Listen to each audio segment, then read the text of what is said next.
Ladies and gentlemen, we have made it to the big dance, the Super Bowl. Our Jacksonville Jaguars will attempt to go back-to-back today, and the only team standing in their way is the 14-2 Tampa Bay Buccaneers in a battle of the two relevant Florida franchises. I'm sorry, Miami, you're not very good. Before we get to today's game, let's talk about how these two teams got here and what this game could look like. These were the top two seeds in their respective conferences. The Bucs beat New Orleans and Arizona. The Jags beat the Patriots and Raiders in order to get here. All of those games for both teams ended up only being decided by one score, so both of these teams know how to win the close game. The offense for the Tampa Bay Buccaneers is absolutely loaded, and of course they are led by second-year quarterback Aiden Kentz, who at the start of this series was deemed a generational level QB talent, and I think it's fair to say he has lived up to this hype. The Bucs had the number one overall pick 2 years ago, and now they might be the best team in football. Kentz had a really strong second season, but you do have to keep in mind he literally has the Avengers on his team. Running game is great with Malik Perkins. The wide receiving core is unbelievable. 3 90-plus overalls with Chris Godwin, Mike Evans, Marquise Parks. And you can't forget about Cassius Troy, Quintrell Murphy, and tight end O.J. Howard. This is a really, really strong Buccaneers team. They absolutely deserve to make it out of the NFC. They won their final 10 regular season games. If you count the playoffs, that is 12 in a row. They are the hottest team in football. So this is going to be a challenge. I think we are the underdogs going into this game, but we won the Super Bowl last year, and I think this team has what it takes to win yet another championship. So let's get to the game here in Atlanta. Fairly close to both teams. You know, Atlanta's not that far away from Jacksonville and Tampa Bay, so a lot of the fans from both of those cities should be able to make the travel up, although in the crowd I see a lot of red. Seems like the Bucs crowd is, more populated today. As we get to the coin flip, the Buccaneers will start with the football in this one, so we will get to see Aiden Kentz, the 22-year-old out of the University of Virginia, and the Tampa Bay offense first. This has to be the youngest combined ages of the two starting quarterbacks, with Kentz and Koko Nwosu both only being 22 years old, which is really remarkable, just seeing the young talent in this league flourish. Without further ado, let's end the anticipation, let's end the chatter, and let's get to Super Bowl 59. And this one is underway with the kickoff from Brian Amaya Jr. The Bucs will receive it in the front of the end zone, and the kick is brought to about the 19-yard line. Nice tackle by Akeem Davis-Gaither. And here's the Tampa Bay offense. This team is led by their offense. They score a lot of points, and they have an incredible talent at the quarterback position with Aiden Kentz, who threw 35 touchdowns this season. He looked very strong in his first 2 career playoff games, and now has a chance as a 22-year-old to really start his legacy with the Super Bowl. 3rd and inches, Malik Perkins does not get the first down, and Blackford is hurt. That was Octavius October with the tackle, and although October has had a pretty rough season this year for the Jaguars, he can kind of, really right his wrongs in this game if he plays well, and he has played better as the season has gone on. Here's the Jaguar offense with the reigning Super Bowl MVP Koko Nwosu. Nwosu had a shaky start to the AFC Championship game against the Raiders, but went off in the second half. Look at R.J. Ewell with the juke move. Ewell off to the races. A 69-yard touchdown, and the Jaguars are on the board very quickly. Of course, the household name in this backfield is Isaiah Sparks, and throughout his young career, R.J. Ewell has really struggled in the playoffs. But that is one way to set the tone in the Super Bowl. Once Ewell had that juke move, he was off to the races for a house call, and the Jaguars, on the very first offensive play of the game, are on the board. It's now 7-0. Bucs get it back, but they get another 3 and out. Josh Allen forces a loss of 6 on the screen. but unfortunately, there is a casualty on the play. Defensive end K'Lavon Chaisson is injured. He suffered a dislocated shoulder. His status for the rest of today's game is out. So K'Lavon Chaisson will not return. That is a big loss for the Jags as they get it back on offense. 3rd and 3. Koko Nwosu, his first pass of the game is overthrown for Casey Shock, and the Buccaneers get it back. Both defenses are looking pretty good, minus the one nice play by Ewell. Kentz goes up the middle for Mike Evans, one of the longest tenured players on this Buccaneers roster. He gets the first down. I mean, there are so many good players on this offense that could cause the defense some problems. Malik Perkins loses 3 on the screen. Octavius October with his second early tackle for loss today. And the short pass for Tampa Bay again does not work. Now it is 3rd down and 12. The Bucs need to start generating some offensive momentum because so far they've not looked all that great.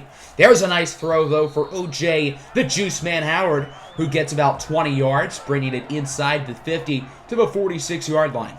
The Bucs are starting to move it a lot better now. It seems like they are getting into a groove. It's on 2nd and 2. It's a toss for Perkins. What a move by Malik Perkins. And the Buccaneers are now in the red zone. They are getting awfully close to possibly having a chance to finally get on the scoreboard and maybe tie it up. It's going to be a toss this time to the left side for Malik Perkins. He is blocks inside the 10. And he is hit hard out of bounds by Julius Williams, but not before getting to the 4. It seems like Malik Perkins has been the focal point of the Bucs offense so far, and he has played pretty well today, so I understand why they're giving him the ball so much. 1st and goal, it's a touchdown for Mike Evans on the slant pattern, and the Tampa Bay Buccaneers are now on the board. This one is tied up at 7. Nice pass by Kentz, bad coverage by the Jaguars, so the Buccaneers with a much-needed answer to tie it up. Jags back with the football. 1st down, about 2 minutes left of the quarter. Short throw for DJ Chark, who makes a nice move, trying to break the ankles of Shaq Barrett. He gets 13 yards. DJ Chark, when healthy, has had an unbelievably good season, and it's great to see him still performing in the playoffs. Koko Nwosu sacked on the play for a loss of 7 by John Newton, the second-year cornerback out of Ohio State. And then on 2nd and 17, Isaiah Sparks loses 3, wrapped up by Vita Vea. Vea is probably the best player on this defense. In the run game, he's an anchor. As a pass rusher, 12.5 sacks this year. 3rd and 20 now. The pass for Casey Shock is broken up. And the Jaguars' offense does not look great today. They did obviously have the one really nice run by R.J. Ewell, but other than that, they look pretty shaky. First quarter in the books, it's been a pretty good one up to this point. Jags 7, Bucs 7. On to the second quarter, an early 3rd down for Tampa Bay. We'll see if the offense can keep the train rolling. Aiden Kentz looking to throw it. He has time, and he's just going to throw it away. Outstanding coverage by the Jaguars, and they would get it back with pretty good field position. 2nd and 1 from the 49. Play action fake. Koko looking to throw it, and that's an easy pass interference. Zeke Bowman had no shot to get that ball. That's a bad call by the officials. 2nd and 5. Here's Isaiah Sparks with a nice 1st down run. It's been a tough start for Isaiah Sparks, but this young man is made for the big games. Last year in the national championship, he ran for over 200 yards and 4 touchdowns. We'll see what he can do in the Super Bowl. 3rd and inches, Koko Nwosu hit as he throws, incomplete. So that sets up an interesting decision. 4th and inches, Jacksonville will elect to go for it. And it will work. Isaiah Sparks only gets 2, but that's really all he needed to keep the drive going. So the gutsy play call by Eric Bieniemy does in fact pay off. Very next play from the 23, Koko looking to throw it, and that should have been an easy interception. That was right in Devin White's hands. I don't know what Koko was thinking.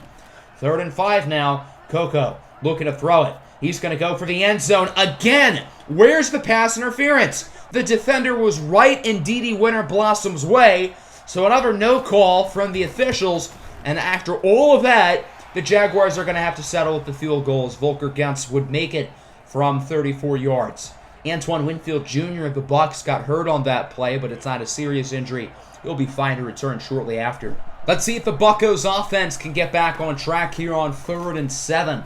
Just under 5 minutes left in the first half as the throw for Parks is complete, but Parks was unable to get past the first down marker. A huge stop for Jacksonville. They'll get it back on offense, going to try to make it a 2-score game. Koko Nwosu with a strike for Casey Shock. The corner Newton knew that he could not let Casey Shock get into the open field because he probably would have been gone. Next play, Nwosu gets it to DJ Chark. Chark runs by the corner. Antoine Winfield chasing after him, but he's not going to touch him. 65-yard score for the Jacksonville Jaguars, and they will extend the lead. The Jaguars have not had a lot of sustained drives today. Rather, they've gotten their points off of big plays. A great move by Casey Shock to literally just stiff arm Sean Murphy Bunting to the ground, and then after that, nobody was going to catch him. A great play by Casey Shock. Big-time players make big-time plays in big-time games. 17-7 now, 3rd and 3. Bad coverage by Rashawn Babineau, and Malik Perkins gets it past the 50 to the 42. Malik Perkins has caught more passes than anybody today. A lot of the receivers have been quiet, but Malik Perkins has been probably the best player on this Tampa Bay offense today. He's been really fun to watch. 2nd and 2, wouldn't you know it? Back to Perkins, who gets pounded by Josh Jordan Jr., but he does get it to the 20-yard line. And the Malik Perkins show continues. He's currently at 5 catches for 61 yards, and he's had a few runs as well that have looked really good. First down now from the 20, just under 2 minutes to go in the first half. Aiden Kent's a short throw. It's going to be hauled in, and the Bucs are getting closer and closer to the end zone. That was O.J. Howard with the reception. 2nd and goal now from around the 2. The Bucs are trying to punch it in. Malik Perkins is not in there, and he's injured. Well, that's a plot twist. Malik Perkins, who's been far and away the best player on the Buccaneers offense today, is down in pain. They're only going to show him on the sideline, so I imagine he will return to the game, but he could miss some time, which is bad news. The backup, 5'6" Tariq Cohen, who you don't really want in a power situation. Showing exactly why they're losing a yard. Great tackle by David Harris. And the Buccaneers are going to be forced to kick a field goal unless they choose to get gutsy and go for it, as it's the former Jaguar Josh Lambo who drills the kick. One of the many players on these two teams who played for the opposite team, guys like Ronnie Harrison and Tristan Wirfs as well, are facing off against their old squads. So here returns the Jags offense. They have a chance to make it a 2-score lead before halftime and really put themselves in a strong position going into the second half, and that's an awfully good start. DJ Chark, who's been outstanding in the first half, brings it to the 49. So the Jaguars did not call a timeout. They might regret that. Look at the clock. There's 10 seconds. Deep ball for Isaiah Sparks, and he brings it inside the 15 with 7 seconds to go. Jacksonville does call a timeout. They're going to run another play before they kick a field goal. If they don't get it here, I imagine we will see the field goal unit. Short throw for Isaiah Sparks. Oh, he's in! Touchdown! Jacksonville at the buzzer. Isaiah Sparks with the score. A big drive for Sparks, and the Jaguars will take a 2-score lead going into halftime. The Bucs are just going to kneel the clock out, not try for any funny business. A really strong first half here for the Jacksonville Jaguars on both sides of the ball. The Jaguars defense has not really gotten any big plays today, but they haven't really needed any. The Bucs offense has not looked all that great so far. Aiden Kent's didn't really have, his regular poise at the start of this game. I will say it does seem like Kent's is starting to come along a little bit, but he did kind of start off slow. He definitely had the Super Bowl jitters. On offense, it's been about the big plays. Of course, this run by R.J. Ewell to set the tone, that great touchdown by DJ Chark, and even on that last drive, a few really big catches by Isaiah Sparks. The Jaguars have not had many sustained drives, but they have been able to get points on the board because of the big playability that a lot of these skill position guys have on offense. The Jags are starting the third quarter with the ball. If they can get points on the board, they'll put themselves in a really good spot. There's a nice reception for Casey Shock to the 43. Shock has been pretty good in this game. He hasn't been outstanding, but he has been pretty solid. The Bucs definitely seem to put a lot of their focus in the game plan on stopping him. But that's let DJ Chark have a great game. Look at Chark wide open to the 23-yard line. He's already at 132 yards on the day. And the Jaguars are moving it very nicely down the field. First down, it's going to be a short throw for Isaiah Sparks. Sparks tries to get something, but instead it's nothing. What a hit by the former Jaguar, Ronnie Harrison, who has really turned into a good player at the Bucs. He led the team with 4 interceptions this year. 3rd and 11, Coco looking to throw it. Tries to get it to Shock, and he does! Touchdown, Jacksonville! A huge play by Coco and Nwosu. Nobody was open. Casey Shock makes a nice move. Nwosu makes a really nice read. And that's the chemistry that these two have built the past 3 seasons. A great play from both Coco and Shock. And the Jaguars all of a sudden lead this game 31-10. Not looking good for the Bucs. They need to figure it out quick. There is Chris Godwin, his first catch of the game. Godwin has been vacationing on Wiggins Island today. You can say that about pretty much every number 1 receiver the Jaguars have faced this year because it's been very hard for opposing quarterbacks to throw it Wiggins' way. 2nd and 9, it's going to be a short throw for the former Westlake Hornet Cassius Troy, who does get the first down, but he's also injured on the play. That's a little bit disappointing. I would have liked to have seen Cassius Troy done a little bit more today. He was a top 10 pick last year, and I don't really know why they picked him. The Bucs receiving core is so loaded, and their top 3 guys are all making so much money. So, F in the chat for Cassius Troy, I guess. Now from the 45, very next play, up the middle for O.J. Howard, who's had a pretty nice game. With Malik Perkins out, it seems like O.J. Howard has been the next go-to guy, with Chris Godwin, Mike Evans, and Marquise Parks all kind of struggling. 2nd and 3 now from the 14. Tampa Bay is marching on the doorstep. Kent looking to throw it up the middle, and he does get it to Tariq Cohen, who brings it to the 4. This has been a really good drive from Aiden Kent. He's taken a lot more passes down the field, and he looks like the Aiden Kent we all know and love. Or don't love, depending on your stance with Aiden Kent. 2nd and goal. It's a handoff for Urain Ogunbowale, and he loses about 3. Big play by Rashawn Babino. Why is this the view we're getting? Really, EA? Really? 3rd and goal now from the 6. About a minute and a half to go in the 3rd. Tampa Bay needs to get in the end zone here, and they do. A huge touchdown for Marquise Parks, but unfortunately for Tampa Bay, their starting left tackle, Tyron Smith, is injured on the play. Regardless, the Bucs bring it back down to 2 scores. They're back in the game. 3rd and 6. Coco has to throw it away to avoid the sack. Solomon Thomas was the one with the pressure. If the Bucs can drive down the field and get on the board here, they can get back in this ball game. This one is not over yet. 44 seconds left to go in the 3rd. 31-17 your score. Jacksonville on top. Kent's on first down. It's a short throw for Mike Evans. I'm surprised that the Jaguars switched who the corners are on. In the first half, it was Bob Adams on Evans and Zaire Wiggins on Chris Godwin. But in the second half, that seems to have flipped. Wiggins' main assignment has been Mike Evans. First down, back to Evans. Aiden Kent is currently picking on Zaire Wiggins. Very rare for Wiggins, as he is probably the best corner in the NFL. And that'll do it for the 3rd quarter. Your Jacksonville Jaguars are 1 quarter away from winning their 2nd straight Super Bowl. But they have to hold on. This game is not over.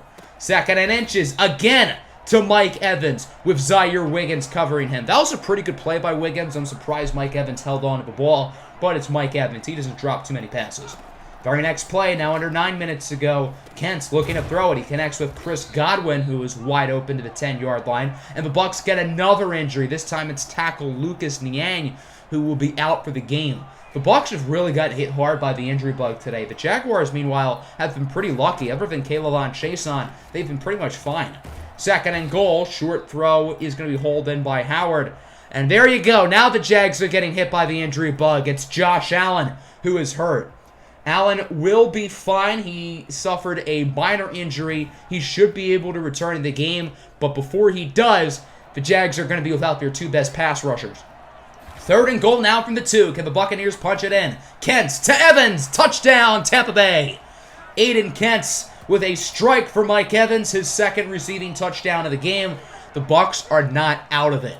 It is now only a 1-possession game, 31-24, with 8 minutes and 14 seconds left to go. The Jags are still in a pretty good position, but they don't really have the momentum.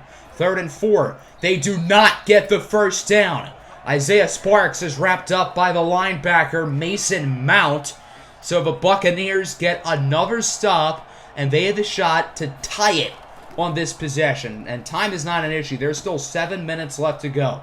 O.J. Howard gets by the defender and is wrapped up at the 41 by Josh Jordan. Aiden Kentz has not thrown an incompletion in the second half, and he's taken a lot more shots downfield. He has been so precise and so poised in this second half, and if he keeps playing like this, I would not be surprised if the Bucs made a historic comeback. This time it's Mike Evans past the 30 to the 26. Mike Evans has had a great second half as well, with Aiden Kentz taking more shots downfield and trusting his receivers. That has led to Kentz having a better game and Mike Evans making a huge impact. 2nd and 10. That should have been intercepted. That was right in Julius Williams' hands. An easy opportunity to get a turnover there for the Jags, and they lost that shot. 3rd and 10 now. Kentz, deep ball for the end zone. It's broken up. Great play by Zaire Wiggins. Mike Evans may be big, but he was unable to box out Wiggins to get that one. So on 4th and 10, the Bucs will decide to kick the field goal, and they do get it as Josh Lambo makes the kick, and it is now 31-27. With 3.5 minutes to go, the Jags just have to chew some clock. If they can run the ball well, they should be fine, but they did not run it well on that play. Ewell loses 3, wrapped up by Devin White, and it's now 3rd and 7, maybe the biggest play of the game. Coco overthrows Isaiah Sparks. Sparks was open, but the pass rush on that play was really good by Tampa Bay. Coco missed the throw, and it is just dissolving in Jacksonville. They were up 31-10 at one point, and now the Bucs will start at the 10 with 2 minutes and 50 seconds to go. Can Aiden Kentz, the prodigy, the golden boy, lead the Buccaneers down the field and take the lead to possibly win the Super Bowl? There is Marquise Parks. Good start to the drive. He brings it to the 22-yard line. Now down to around 2:20. Both teams have all 3 timeouts. Time really is not an issue right now for the Buccaneers. Mike Evans with the catch. Evans with a juke move. Gets by Jordan. And there goes Mike Evans down the field. Wiggins will not catch him. Touchdown, Tampa Bay.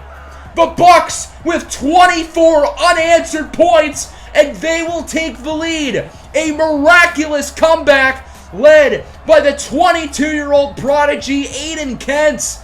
And the Tampa Bay Buccaneers are now winning. This game looked like it was over at one point in the second half. The Jags built a 21-point lead, but it has all evaporated. Coco and Wosu in the offense have really struggled, but he looks poised on that sideline. He looks ready, and he knows he needs the drive of his life to keep the Jags alive. All Jacksonville needs is a field goal to tie it up. Touchdown takes the lead. There's a good run to start the possession by Isaiah Sparks, and that'll bring us to the 2-minute warning. Since the Bucs' drive was short, the Jags don't really have to worry about the clock just yet. They do have all 3 timeouts as well, keep in mind.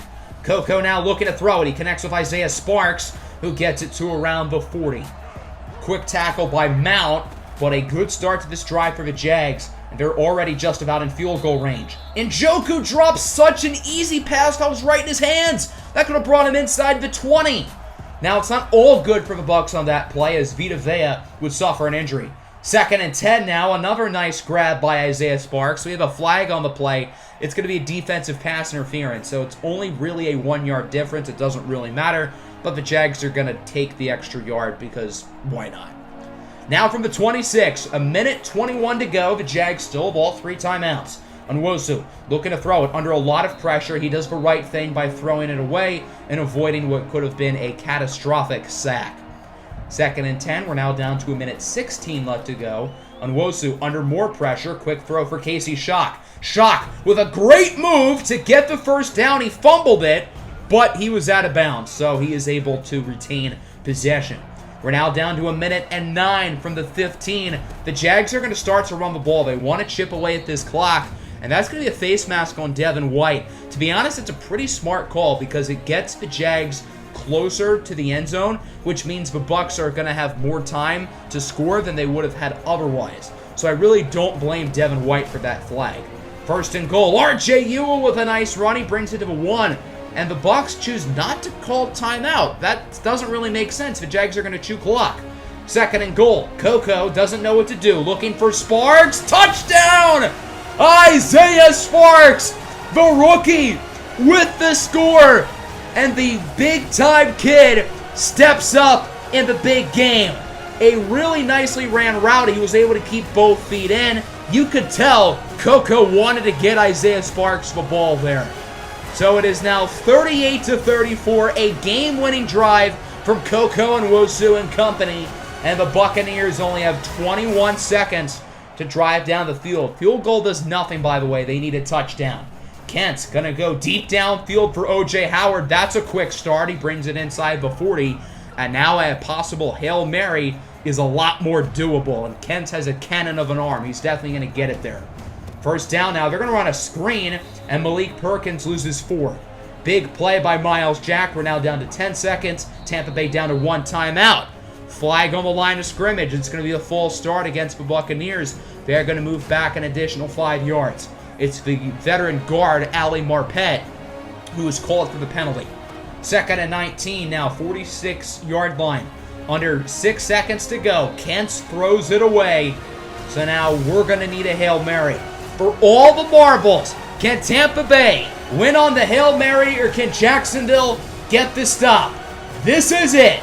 Kent with a deep shot from the end zone. It is broken up. The ball game is over. And in miraculous fashion, the Jacksonville Jaguars have won back-to-back Super Bowls. It was a very unconventional way to win it. The Jags were up by 21 points in this game, but the Bucs stormed back to take the lead.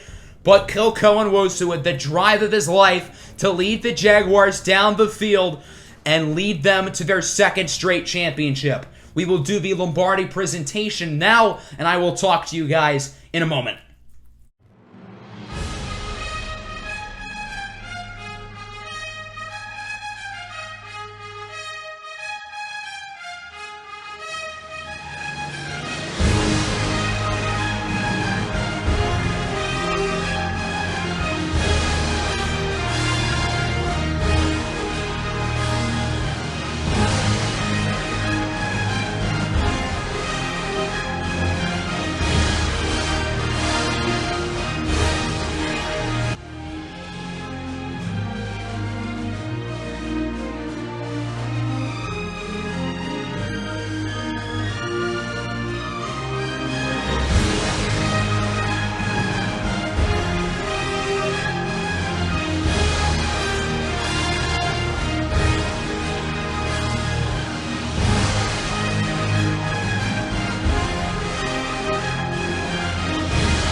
Wow, what a game.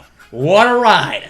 The Jaguars have won back-to-back Super Bowl champions, but not before a little bit of a heart attack, thanks to the Buccaneers scoring 24 unanswered. Your Super Bowl MVP goes to Coco and Wosu, who went 21 of 38, 289 yards and 4 touchdowns. I think Coco is a little bit worse today than he was in last year's Super Bowl, but Coco had a lot of big plays, a lot of big drives, and I do think he is deserving of this honor. I will say he was outplayed by the opposing quarterback, Aiden Kentz. Oh my God, was Kentz impressive. This kid is special. He has absolutely lived up to the generational label that we gave him. Although he started the game off slow, he was so good in the second half. Our defense had no answer for him. RJ Ewell led all players with 94 rushing yards. Isaiah Sparks and Malik Perkins had quiet games on the ground, but they were both really good in the receiving game. Mike Evans was a machine, 8 for 154 and 3. O.J. Howard with 149. Isaiah Sparks with a great game in the air, 7 catches, 72 yards, and 2 touchdowns. If not Coco, I think Sparks would be the runner-up for Super Bowl MVP. And I think DJ Chark also was in the running as well. He had 6 catches for 137 yards. The defenses were not good for the most part.